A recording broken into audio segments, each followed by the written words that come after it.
ఇది దీనికి ఒకటి ఏంటంటే ప్రెషర్, వాటర్ ప్రెషరే 2 సైడ్ ఉంటాయి.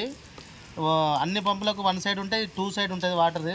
2 సైడ్ వాటర్ ఇటు నుంచి వెళ్ళి ఇటు నుంచి వెళ్ళి 2 అవుట్ అవుతాయి 2 సైడు. దీనికి మనం 100 పైపు 100 మీటర్ పైపు మనం పెట్టి కొట్టి చూస్తాను వాటర్ ప్రెషర్ ఎట్లుంటుందో మీరే చూడండి.